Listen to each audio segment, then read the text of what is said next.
최근 건강검진에서 콜레스테롤 수치가 높게 나왔다, 이런 분들 요즘 정말 많죠. 이제 약을 먹어야 하나 고민되지만 아직 약을 드시기엔 애매한 분들 많을 겁니다. 오늘은 그런 분들을 위해 이 혈관 속에 가득한 나쁜 기름들을 줄이는 방법 알려드리겠습니다.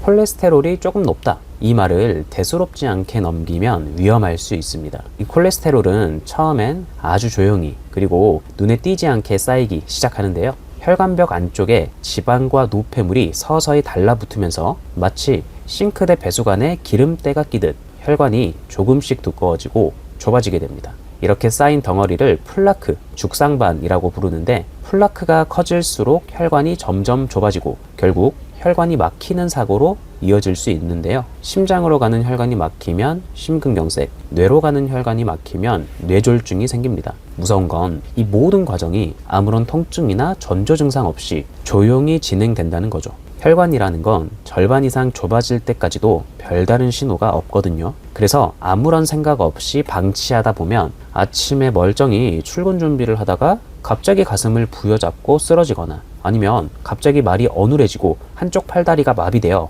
응급실로 실려가는 상황을 겪게 될 수 있습니다. 이건 결코 남의 이야기가 아닙니다. 평소에 조금 높다고만 들었던 콜레스테롤이 쌓이고 방치하다 보면 하룻밤 사이에 생명을 위협할 수 있다는 거죠. 그래서 건강검진에서 콜레스테롤이 조금 높다는 말, 그건 이미 혈관 속에 기름때가 끼기 시작했다는 경고음일 수 있습니다.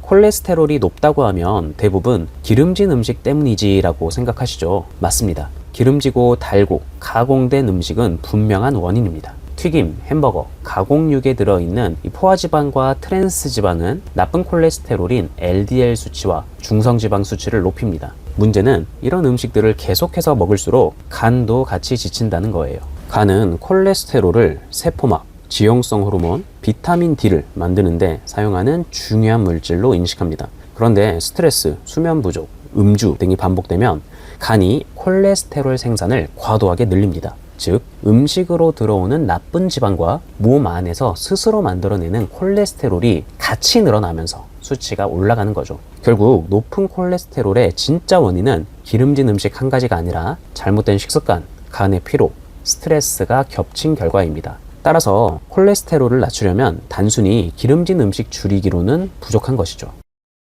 첫 번째 해결법, 하루를 시작할 때 레몬물 한 잔. 정말 단순하지만 간 건강과 콜레스테롤 조절에 꽤 중요한 습관입니다. 사실 간은 24시간 내내 일하는 장기입니다. 다만 낮과 밤에는 하는 일이 조금 다릅니다. 낮에는 우리가 먹은 영양소를 분해하고 필요한 에너지를 만드는 데 집중하고요. 반대로 밤에는 활동이 줄어드는 대신 해독과 재생, 그리고 대사 균형을 회복하는 일에 집중합니다. 그래서 아침이 되면 간은 밤에 처리한 대사산물과 노폐물을 정리하면서 다시 에너지를 만들어내는 상태가 됩니다. 이때 따뜻한 레몬물을 마셔주면 간의 혈액순환을 도와주고 에너지 대사가 자연스럽게 시작되도록 돕습니다. 특히 레몬에 들어있는 구연산은 간에서 지방을 에너지로 바꾸는 대사 경로, 즉 TCA 회로의 핵심 성분입니다. 쉽게 말하면 구연산은 지방을 태우는 스위치를 켜주는 거죠. 또한 레몬에 풍부한 비타민C와 폴리페놀은 혈관에서 산화작용이 일어나는 것을 막아 나쁜 콜레스테롤이 혈관에 들러붙는 걸 줄여줍니다. 드시는 방법은 따뜻한 물 200ml, 레몬즙 1스푼.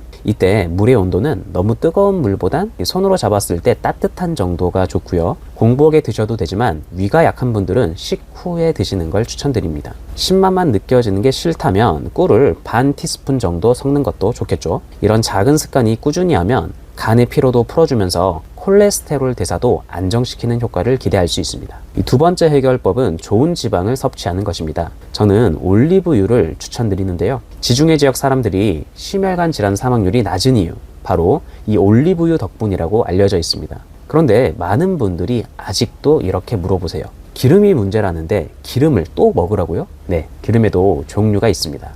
혈관을 막는 건 포화지방과 트랜스지방인데요. 이런 나쁜 지방은 햄, 소세지와 같은 가공육, 튀김 음식, 그리고 예전에 많이 먹었던 마가린에 들어있는 지방입니다. 반대로 올리브유에 들어있는 불포화 지방이라는 것은 오히려 피에 있는 나쁜 콜레스테롤, LDL을 낮추고 좋은 콜레스테롤, HDL을 높이는 데 도움을 줍니다. 특히 엑스트라 버진 올리브유는 폴리페놀과 비타민 E가 풍부해서 혈관 속 산화된 콜레스테롤을 줄이고 혈관벽의 염증을 진정시키는 역할을 합니다. 저는 저녁 식사 후에 엑스트라 버진 올리브유 한 스푼을 그대로 마시거나 샐러드나 구운 채소 위에 가볍게 뿌려 먹습니다. 다만 처음부터 그대로 마시면 너무 느끼하다고 느끼실 수도 있어요. 그럴 땐 토마토나 채소 위에 곁들이거나 따뜻한 밥 한 숟갈에 살짝 섞어 드셔보세요. 이렇게 하면 훨씬 부드럽고 입안에 남는 향도 덜 하면서 꾸준히 챙기기 좋습니다. 세 번째는 운동입니다. 과격한 운동 필요 없고요. 제가 추천드리는 건 식후 30분 안에 2-30분 정도 걷는 것입니다. 식사 후에는 혈액 속 포도당이 급격히 올라가는데 이때 바로 쓰이지 못한 잉여 포도당은 간에서 지방으로 바뀌게 됩니다. 특히 필요 이상으로 과식했을 때 이 잉여 포도당이 지방으로 바뀌는 속도가 훨씬 빨라지는데요. 문제는 요즘은 우리가 과식했다는 자각조차 하기 어렵다는 거죠. 포만감은 별로 없는데 칼로리는 높은 음식이 너무 많습니다. 달콤한 음료, 디저트, 가공식품들 이런 것들이 조용히 포도당과 액상과당을 과잉 공급하면서 결국 간이 그걸 전부 지방으로 바꿔 저장하게 만드는 거죠. 이렇게 쌓인 지방이 바로 내장 지방이고 이 내장 지방이 다시 콜레스테롤 대사를 무너뜨리는 악순환을 만듭니다. 내장 지방은 마치 작은 염증 공장처럼 염증성 물질과 호르몬을 계속 분비합니다. 이 물질들이 간의 대사를 교란해서 결국 콜레스테롤을 더 많이 만들어내게 만들죠. 결국 과식 후에 운동을 하지 않으면 잉여의 포도당, 지방, 내장 지방, 콜레스테롤 증가 이 악순환이 계속 반복되는 겁니다. 반대로 식후에 가볍게 걷기만 해도 근육이 포도당을 에너지로 사용하면서 지방으로 전환되는 걸 상당 부분 막을 수 있는 것이죠.